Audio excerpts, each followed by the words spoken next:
HSC 2025 প্রসঙ্গে কথা বলছি। তোমাদের পরীক্ষাটা কিন্তু বর্তমানে চলমান এবং সেই অনুযায়ী কিন্তু তোমরা সুন্দরভাবে পরীক্ষা দিতেছো। এখন কারা পাস করবে, কারা এ প্লাস করবে, কারা ফেল করবে এবং ফেলারদের সংখ্যা বেশি হবে কিনা, মূলত সেই বিষয়ে কথা বলবো।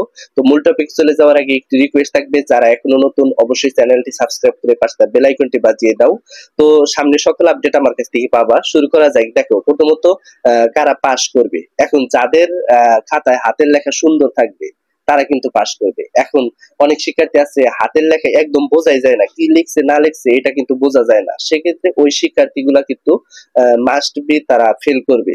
এখন দেখা যায় যে দ্বিতীয়ত যে সকল শিক্ষার্থী আছে যারা মূল টপিকের উপর লিখেছে, অর্থাৎ অনেক শিক্ষার্থী দেখা যায় যে একটা প্রশ্ন আসছে, বানিয়ে দিক সমস্যা নাই, বানিয়ে দিতে পারো সমস্যা নাই, তবে বানিয়ে লেখার যদি প্রশ্ন হয় সেক্ষেত্রে কিন্তু বানিয়ে দিতে হইব।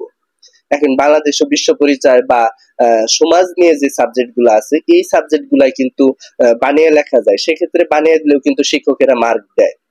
এক্ষেত্রে তোমাকে মূল টপিকের উপর লিখতে হবে। এখন প্রশ্ন আসছে একটাও, তুমি অন্য প্রশ্নের উত্তর দিয়ে দিলা তাইলে কিন্তু হবে না।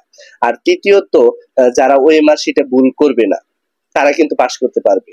এখন অনেক শিক্ষার্থী আছে ওএমআর শিটে ভুল করে, অনেকে রোল নাম্বার, অনেকে রেজিস্ট্রেশন নাম্বারে ভুল করে, সেক্ষেত্রে পরবর্তীতে ফেল চলে আসে।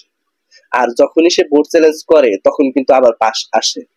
অর্থাৎ অবশ্যই তুমি যদি ওএমআর শিটে ভুল করে থাকো সেক্ষেত্রে সমস্যা নাই, পরবর্তীতে বোর্ড চ্যালেঞ্জ করেও কিন্তু তোমার পাস আনানো যাবে।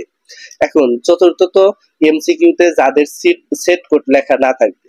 এখন অনেক শিক্ষার্থী আছে সেট কোড লেখা নাই, সুন্দরভাবে যে একটা সেট কোড লিখবে সেটা কিন্তু লেখে নাই, ক খ গ গ, মানে একটা নৈর্ব্যক্তিকের ক্ষেত্রে কিন্তু সেট কোড লিখতে হয়।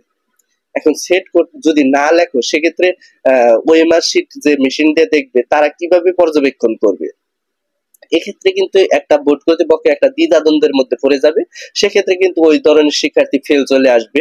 আর পঞ্চমত যারা ফুল মার্কের অ্যান্সার করবে।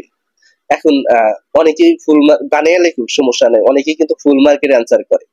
যেগুলো সাবজেক্ট বানিয়ে লেখা সেগুলো যদি ফুল সাবজেক্টে বা ফুল মার্কের অ্যান্সার করো সেক্ষেত্রে বোর্ড কর্তৃপক্ষ বিবেচনা করে বা যে সকল শিক্ষকগণ দেখে তারা কিন্তু বিবেচনা করে তাদেরকে পাস দিয়ে দেয় বা পাস দেওয়ার সম্ভাবনা রয়েছে বলে আশা করা যায়। তো এই ছিল আজকের ভিডিওটা। সামনে কোন আপডেটস অবশ্যই কমেন্ট বক্সে জানাবা। ধন্যবাদ সবাইকে।